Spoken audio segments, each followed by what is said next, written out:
Good morning, good afternoon, good night, whatever time it is when you are picking up this program. I'm just glad to be here. Hope you are too. This is Empire Talks Back. I'm Wallace Allen, on the case for truth and justice with the right information to help improve the situation. Well, folks, the old NFL football season has started. You can pick your team, you can pick your owners, you can pick your players, you can pick your nose, I don't know. But my point is that we used to watch football to see who was going to win, what the score is. But now, you know, we tune in early so we can see what's going to happen with the national anthem. We tune in early because, you know, we're looking for something besides, I guess, the score. We're looking for some type of statement about the condition of our country. We're looking for some type of statement about who's on our side. Unfortunately, we've kind of divided ourselves into two sides, one side will call right and the other side will call wrong, and the other side that's right will call the other one wrong. You know, folks, getting along, being on the same team is really critical. I remember in high school we used to do what we called intramural games. We would divide teams up, and inside of the school we would we would play each other, but those were intramural games. We cheered against each other in that moment, but when we played someone else, when our school played someone else, we all united in spirit to cheer for our team. There seems to be some type of question as to who our team is in as far as America goes. I don't know. When I was growing up, I thought and lived with the idea that America is the good guy. Who's the good guy? The good guy is a person who cares about other people. The good guy is a person who extends fellowship, friendship, who extends care to folks who need it. Our concept of keeping America great by keeping the gates open to utilize the spirit of the hungry people from around the world who are looking for freedom and justice here in America. That's what we stand for. That's what we have stood for. In the midst of creating an America based on the enslaved labor of Africans, America moved forward. Africans became African Americans as a result of being stolen and brought to the United States, brought to America under the auspices of slavery, built America, built the White House, built the cotton industry, suffered immensely, went through a civil war, used white supremacy as an excuse to justify enslaving Africans. Well, America's done a lot of things that in the midst of its building itself to greatness was a little below the line in terms of actually doing who and what we said we were going to do. But at least the principle, the concept stayed alive. Freedom for all, truth and justice available to all. We just have to fight for it. But when you fight for it and get it, well, when African Americans got it after the Civil War, it created a bit of a blowback. Now let's understand. Let's try to be balanced in this approach of understanding how America could be so wrong and still be so right. How America could be so wrong and still be so right. Now that's something to ponder. How we could be so wrong, misusing the spirit and life of Africans by the concept of slavery, and at the same time building a nation, the greatest nation on the planet, and inviting people from all over the world to come and be part of this growing institution of freedom. In the midst of all of that, of course, you have people who feel that something was taken away from them. Now, let me assume a position that if you can't sit in the shoes of the person you're negotiating with, you're not going to really be able to create any compromise. Okay, let me go back to the slave owner. Let me go back to white people who were fortunate enough in their life to not have to do anything because they owned slaves. I mean, white women didn't even have to nurse their children. I had slaves to do that. We had situations in the African American family where, because creating a family and acknowledging a family caused a slave owner a problem, so keeping people away from having families, acknowledging families, children separated from parents. There's a big argument today, this month, about separating children from parents. Well, America did that as a tradition with slaves, with the enslaved. There are many reasons that a person who had everything delivered to them, given to them, would feel upset when their number one tool was taken away. You can't have a slave anymore. You got to get your own butt up and go do the work that you were keeping a slave to do. Your industry. Well, with the farming, the cotton gin and things of that sort kind of helped. The labor situation made it a little easier for industry to function without slaves, but that's industry. What about the personal side? Anyway, taking away a slave, taking away the burden bearer, shifts the burden. And it didn't shift the burden from rich people. I mean, rich white people, that burden wasn't really shifted a lot. They were able to use money to replace their slave. Poor white people, on the other hand, were no longer able to indiscriminately or discriminately pick any black person that they saw and treat them any way they wanted to, because that really, for a poor white person, was the only benefits of slavery that they had.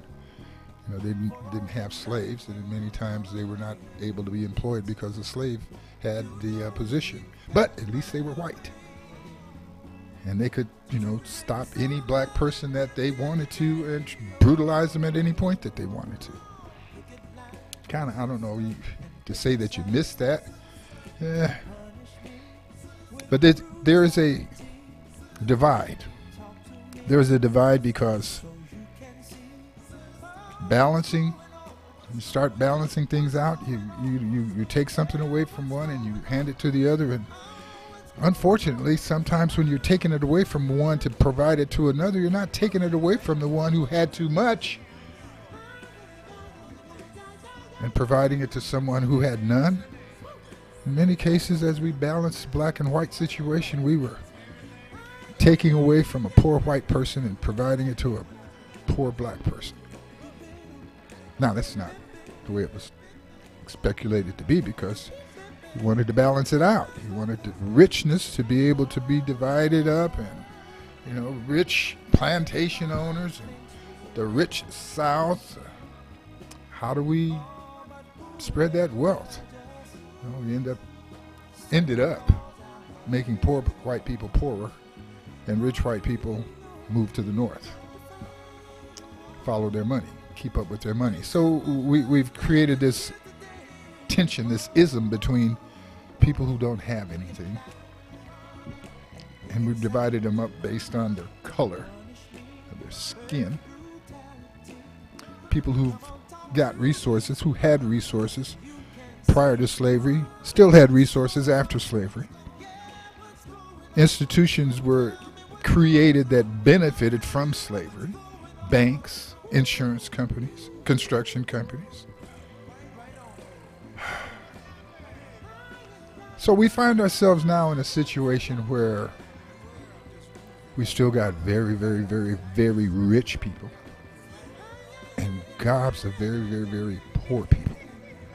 How do we reconcile the rich and the poor, the haves and the have-nots, with the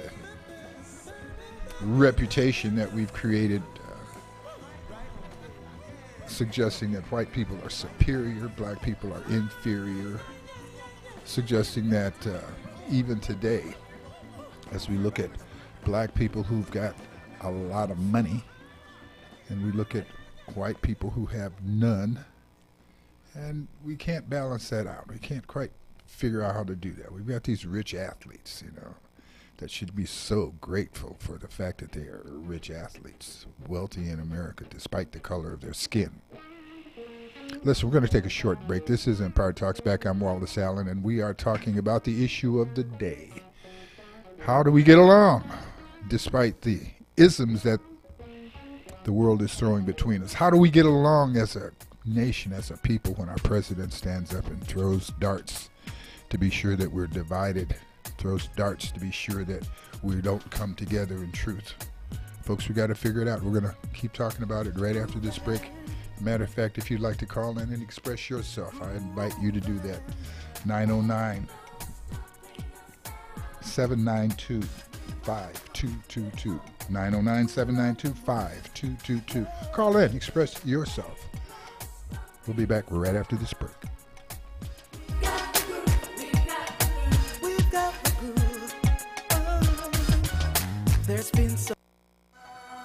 KCAA Loma Linda, your CNBC news station for the Inland Empire.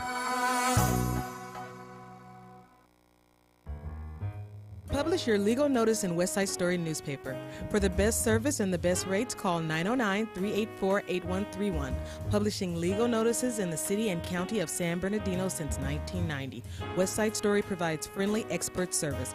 Call 909-384-8131 to benefit from budget-friendly rates. Whether a fictitious business name, a name change, a divorce summons, or any other legal or public notice, call West Side Story newspaper 909-384-8131.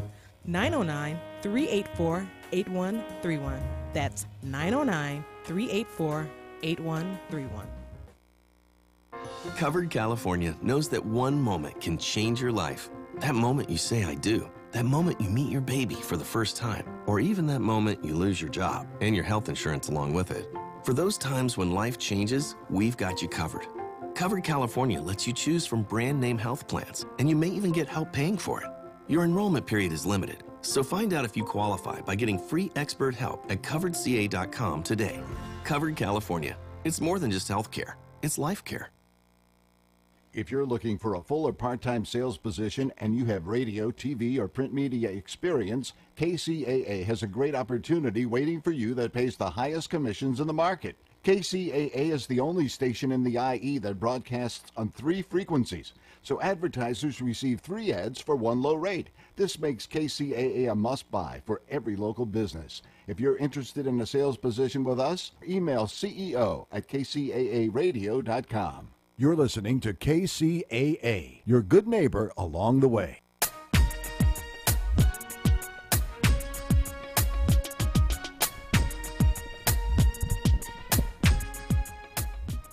We're back. This is Empire Talks Back. I'm Wallace Allen, on the case for truth and justice with the right information to help improve the situation.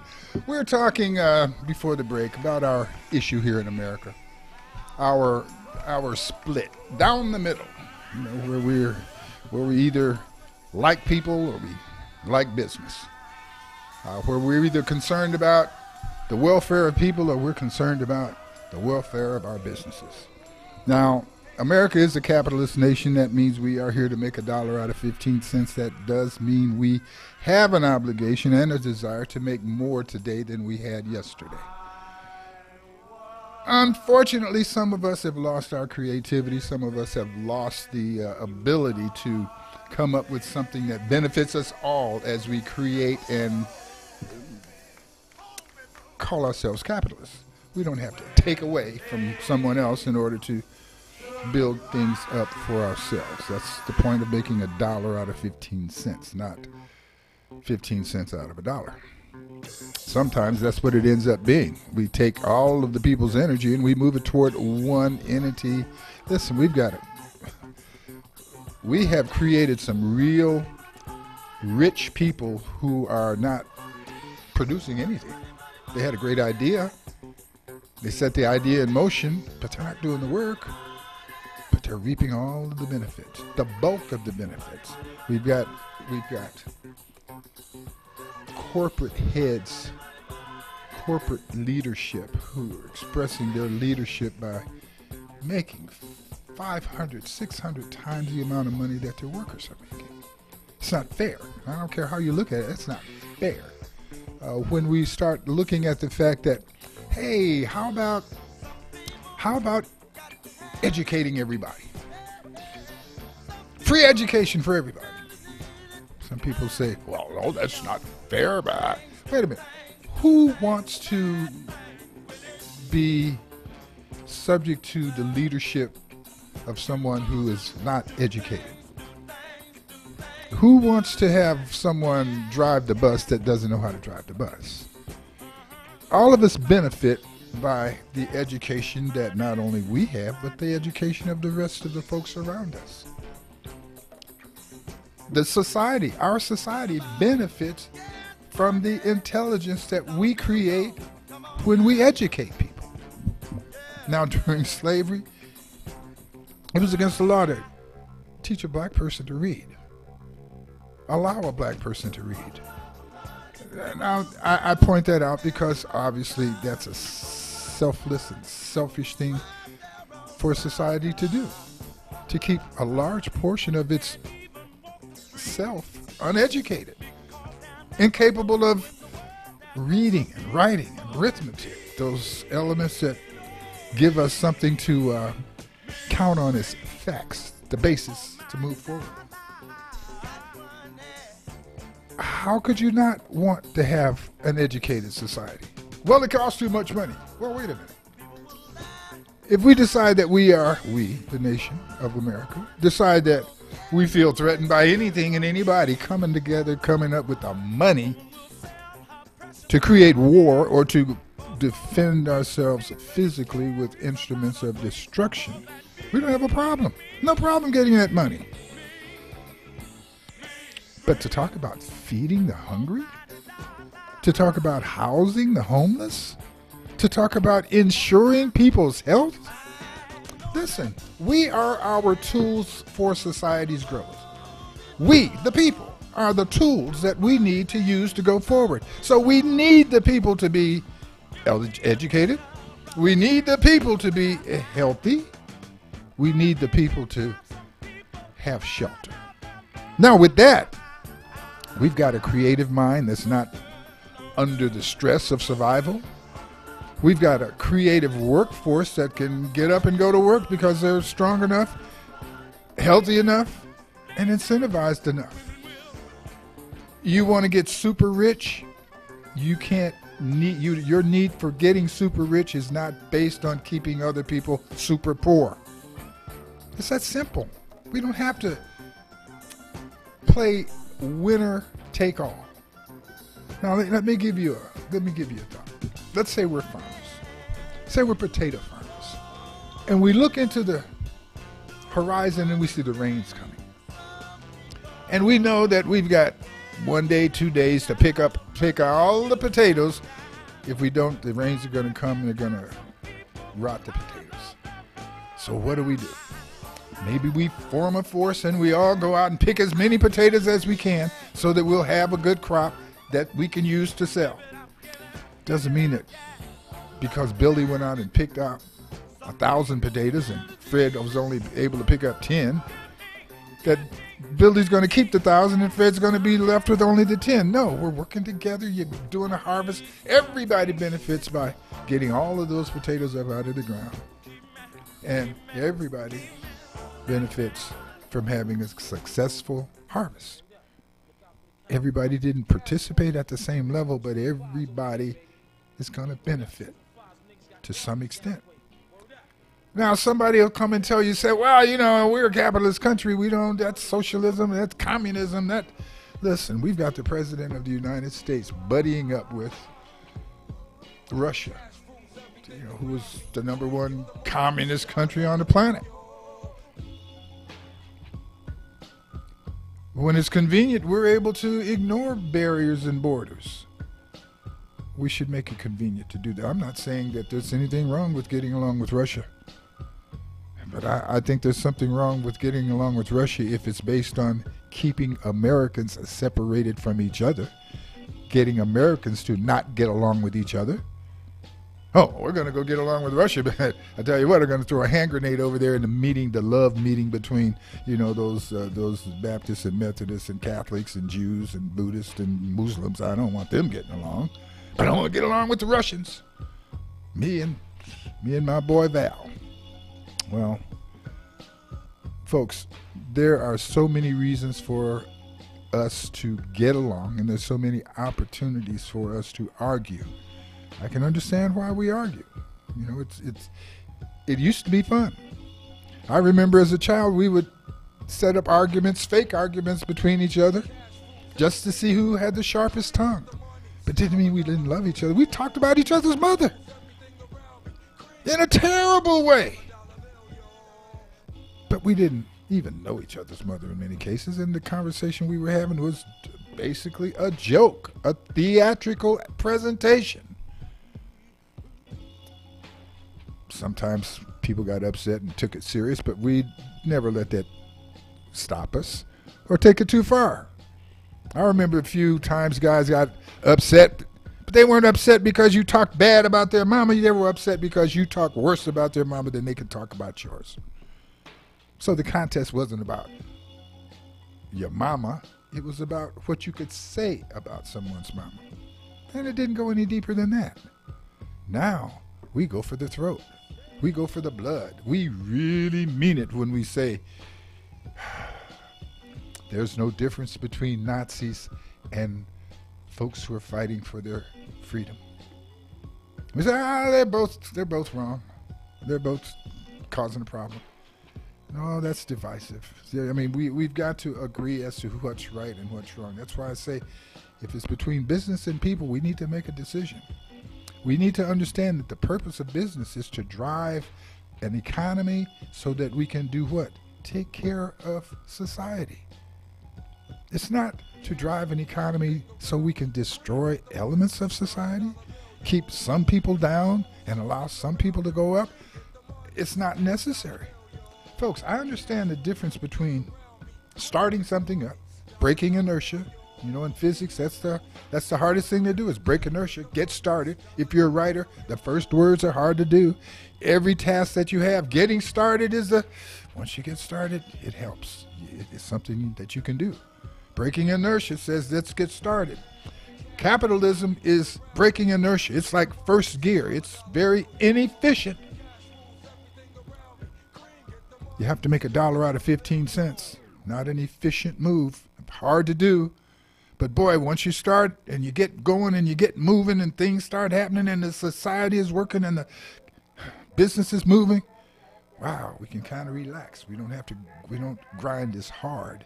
You start now to distribute the fruits of your labor. You hire a few more people.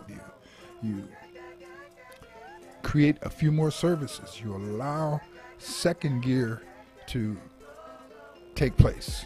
And then when you move around to third gear, second gear might still be some capitalism and it's probably still some socialism.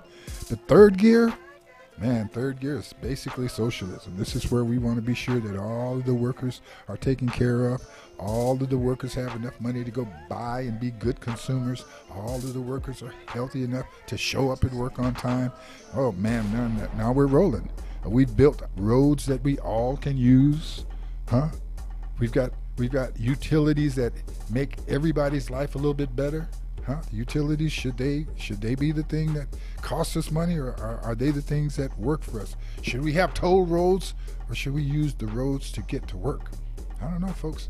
It's up to you to figure these things out, because as we figure them out, we can figure out how to get along. Because is it business, or is it people, or is it a good combination of both? This is Empire Talks Back. I'm Wallace Allen. We're going to take this short break. When we come back, I'm going to read something to you that appreciates the great work that LeBron James has done with his special school project. And it looks sideways at what are we doing when professional athletes, rich people, I guess the question is, once you're rich, what's an acceptable type of protest? Should rich people protest, or should rich people be expected to be proactive? We'll get with that right after this break. KCAA is your CNBC News affiliate. We're the station that gets down to business. Publish your legal notice in West Side Story newspaper. For the best service and the best rates, call 909-384-8131. Publishing legal notices in the city and county of San Bernardino since 1990. West Side Story provides friendly expert service. Call 909-384-8131 to benefit from budget-friendly rates. Whether a fictitious business name, a name change, a divorce summons, or any other legal or public notice, call West Side Story newspaper 909-384-8131. 909-384-8131. That's 909-384-8131. I never planned on losing my job, but we all know life can change in an instant. And losing my family's health insurance was an even tougher pill to swallow. So I looked into Cobra, but too pricey. Then I found out I could enroll through Covered California, where I was able to choose from good health insurance companies I've actually heard of. I even got help paying for it. There's a limited time to qualify after losing your insurance, so check out CoveredCA.com today. Covered California. It's more than just health care. It's life care. Listen to KCAA Loma Linda for less confrontation and more information.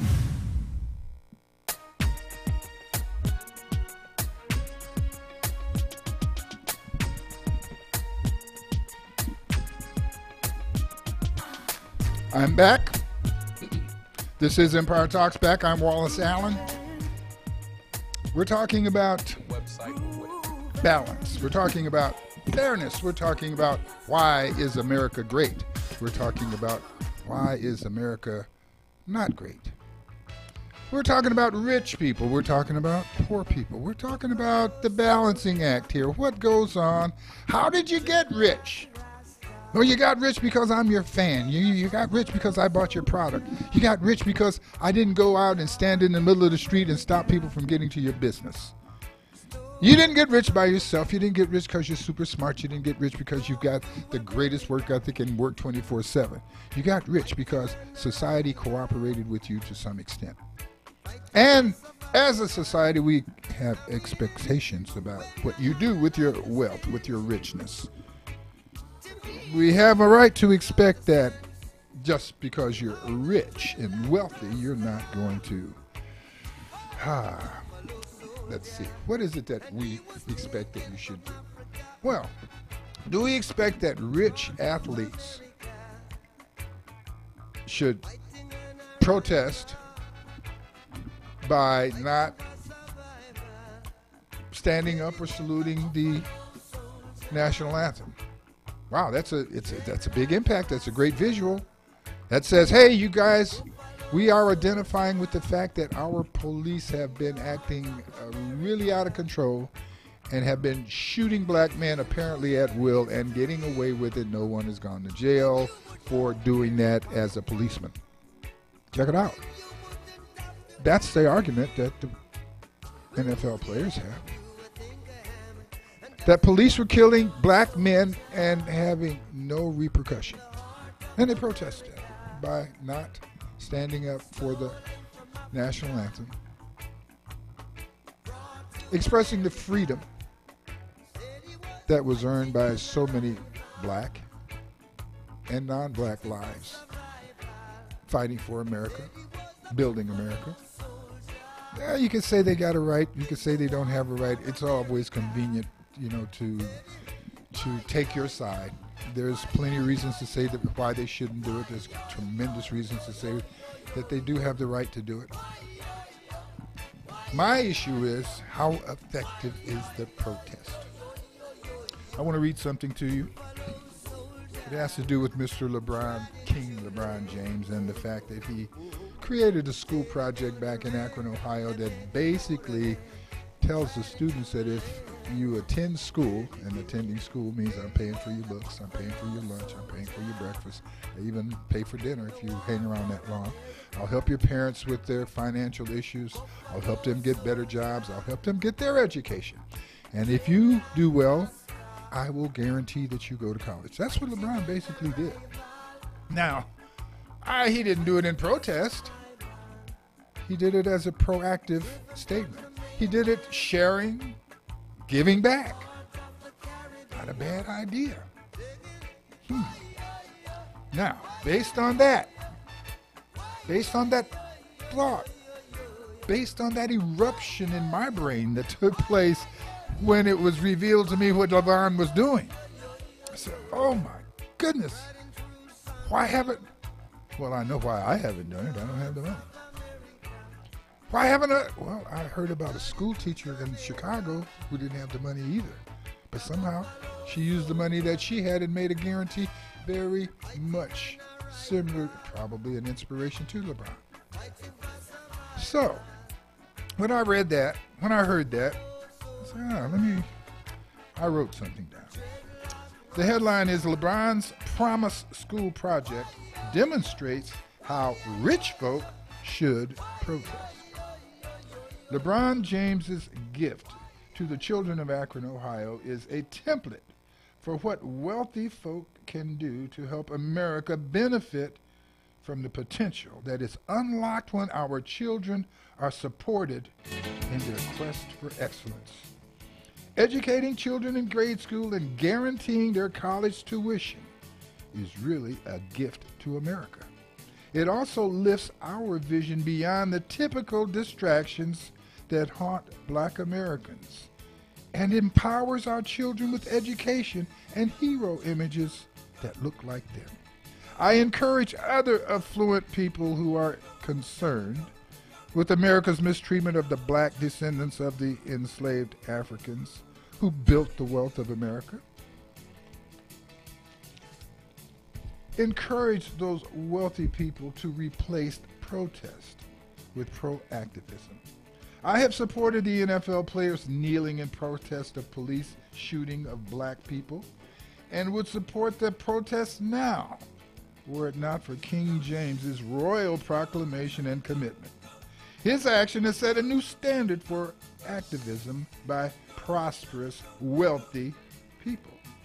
I suggest that the NFL players who really want to make a difference redirect their energy from protesting during the national anthem to proactivism with their paychecks.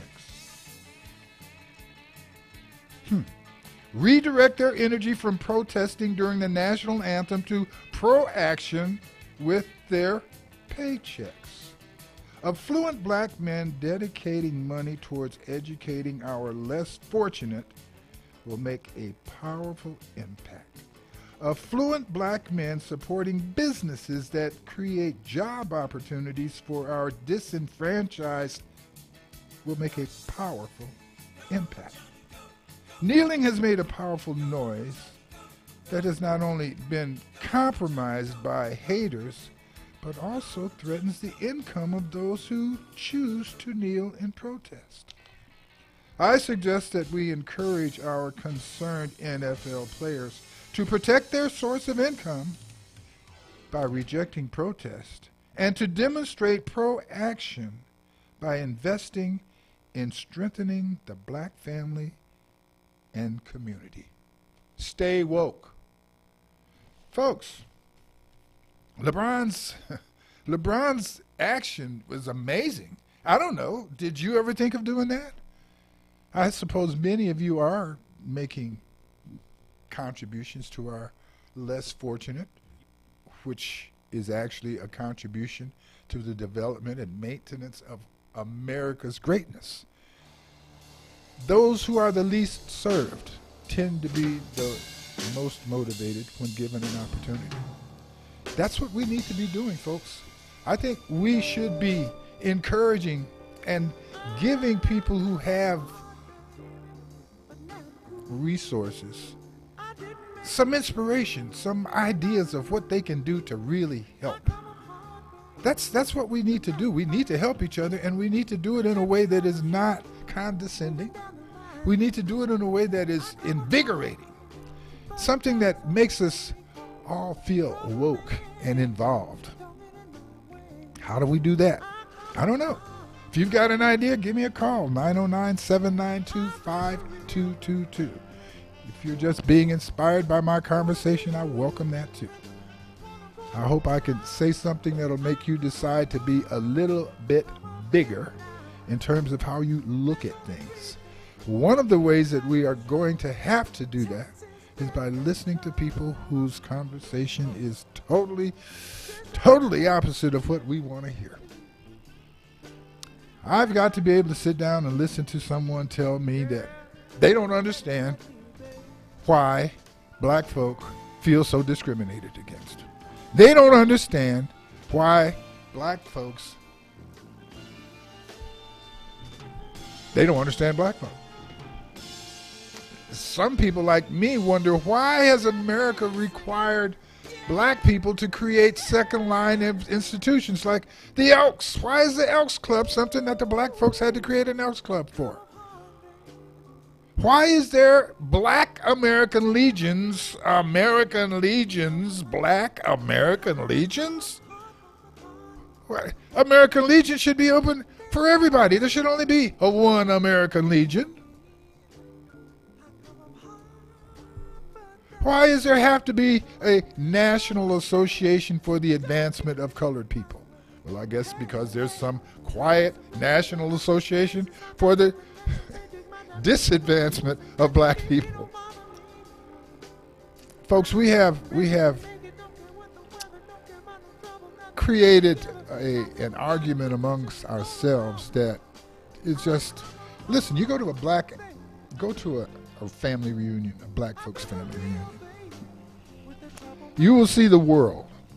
If you go to a family reunion that is representing an American-based African-American family, you will see every shade of person that you could imagine. You will see African-American family members who look Chinese, Korean, of course, African, Swedish. Oh, you don't believe me? Listen, folks, back in 1930 and 1940, there was such a reason for light-skinned black folk who had straight hair and all of the characteristics of white people. There was a tremendous benefit for those African Americans, those light-skinned, straight-haired people whose mom and dad were black folk, easily identified as black folk. But because there was a little Thomas Jefferson going on, you didn't have to be rich to rape a slave. You didn't have to be rich to rape a slave woman. So we find that many of the African American second and third generations were not from Africa anymore. They're not just not from Africa. Their bloodline was no longer African. How is it that black folk now can go get a DNA and they find that, maybe 40% of their DNA is from West Africa and 20% of it is from Norway and 10% of it is from some other white. I mean, folks, we can't judge who we are based on the color of our skin.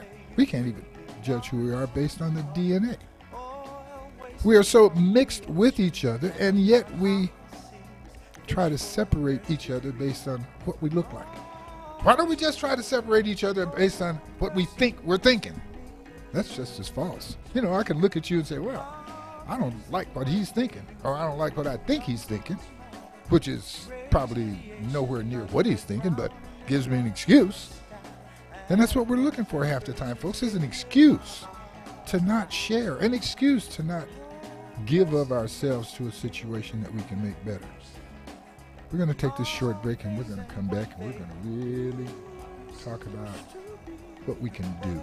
There's things we can do that just make it a better place. And it's not a big hill to climb. You don't have to start a school, but there are things that you can do. We'll be right back.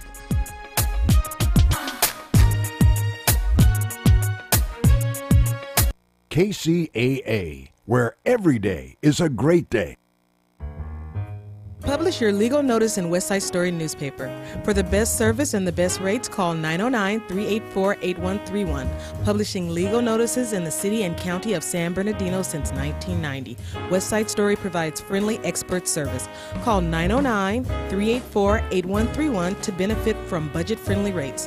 Whether a fictitious business name, a name change, a divorce summons, or any other legal or public notice, call West Side Story newspaper 909-384-8131. 909-384-8131. That's 909-384-8131. Covered California knows that one moment can change your life. That moment you say, I do. That moment you meet your baby for the first time. Or even that moment you lose your job and your health insurance along with it. For those times when life changes, we've got you covered.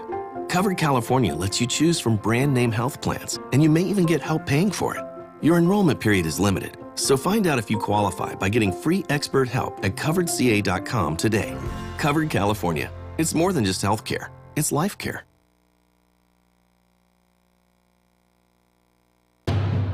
For more local radio every day, tune into KCAA Loma Linda.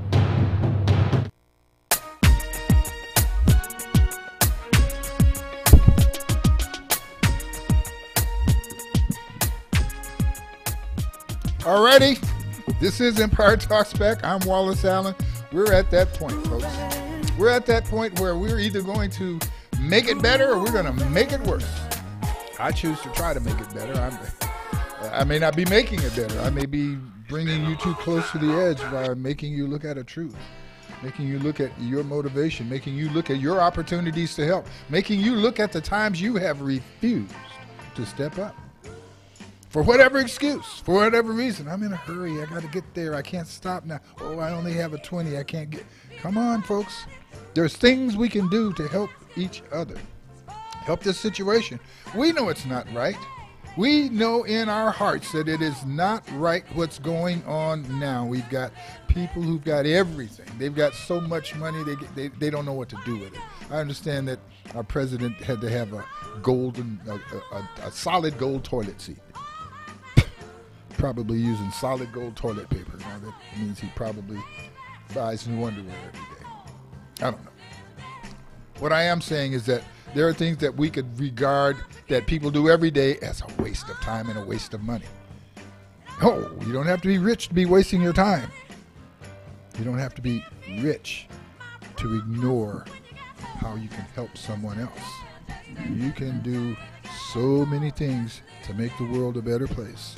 Right now, today. Now, what can we do?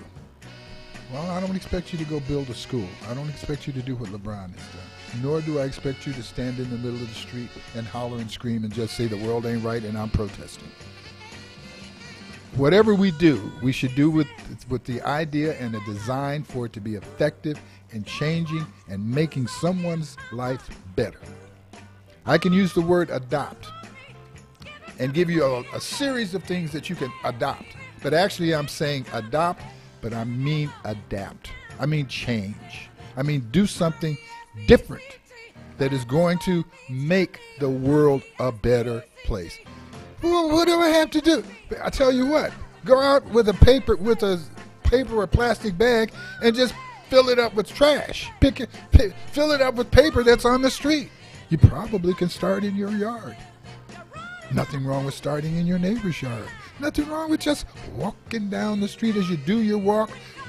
Take your gloves, take a bag, and pick up trash.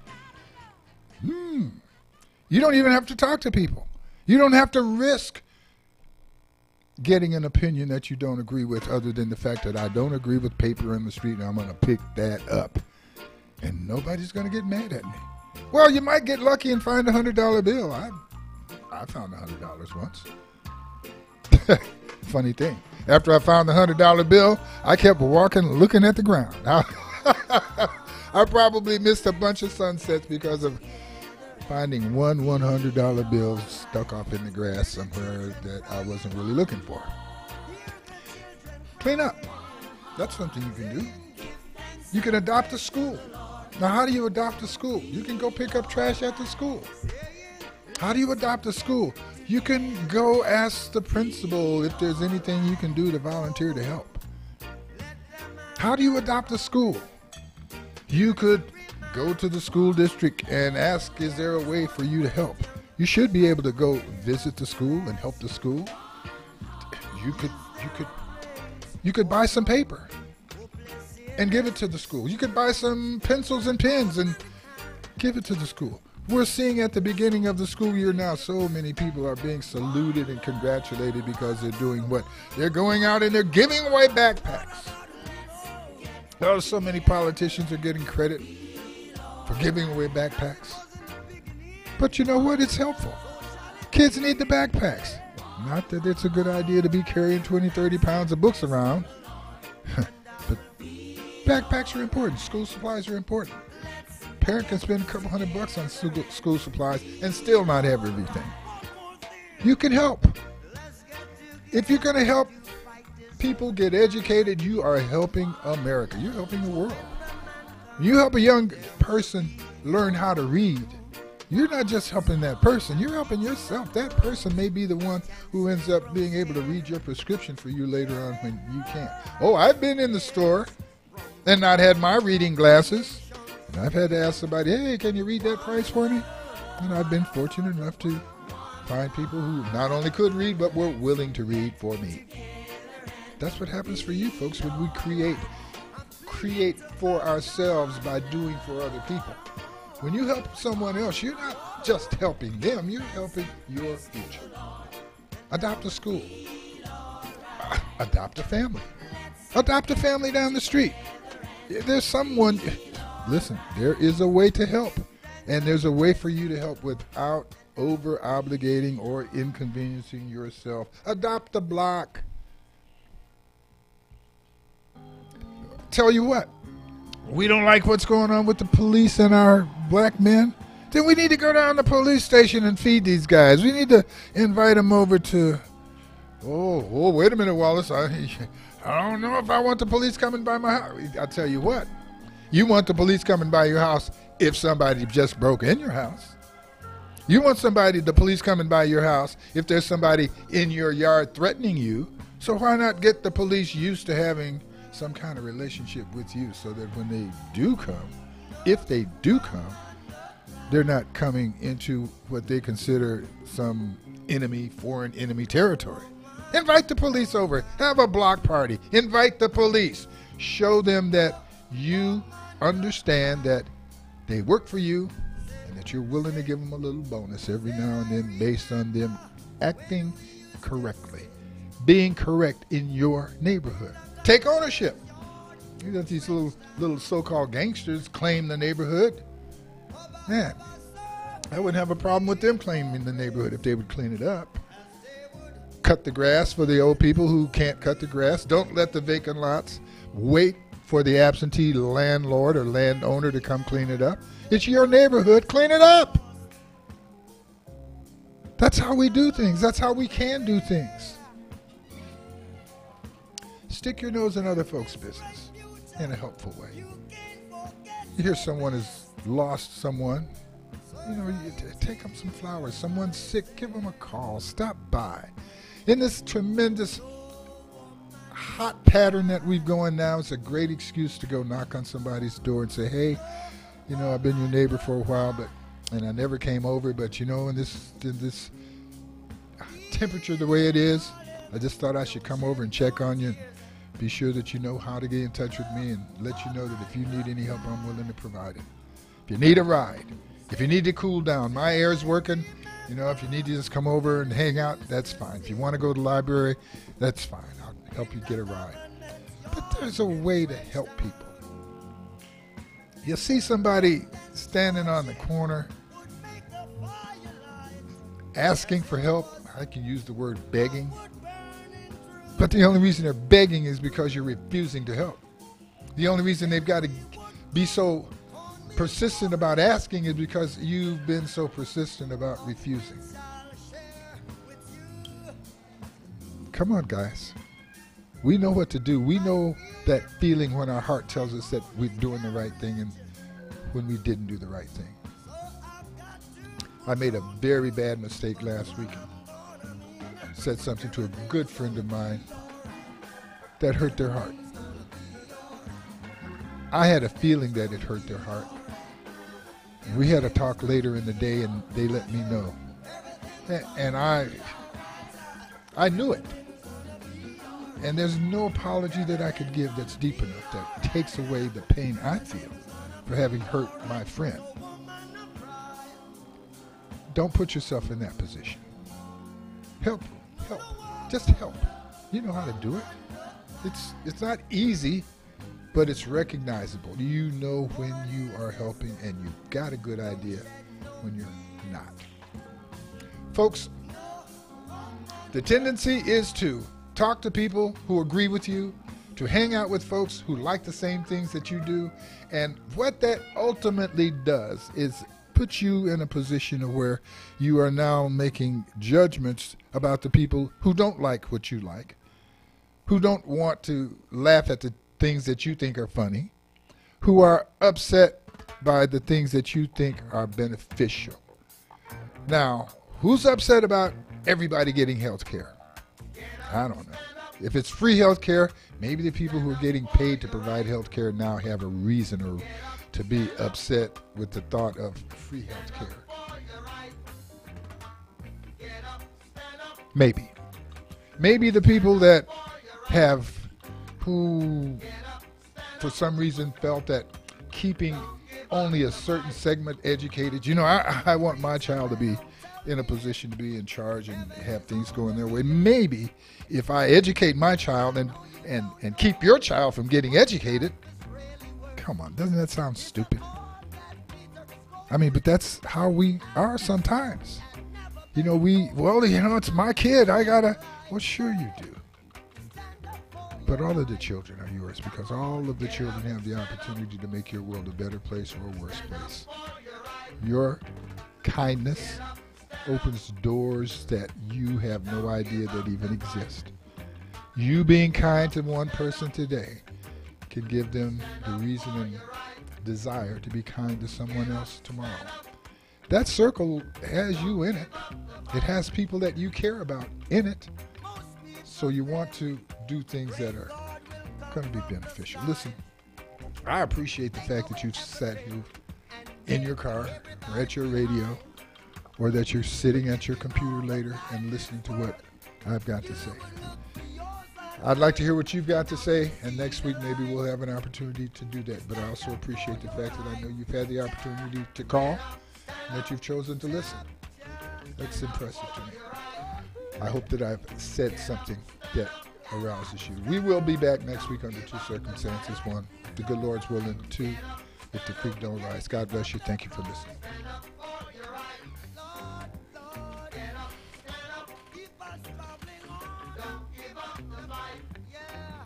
We're sick and tired of your ism, schism, game, dine and go to heaven in Jesus' name, Lord.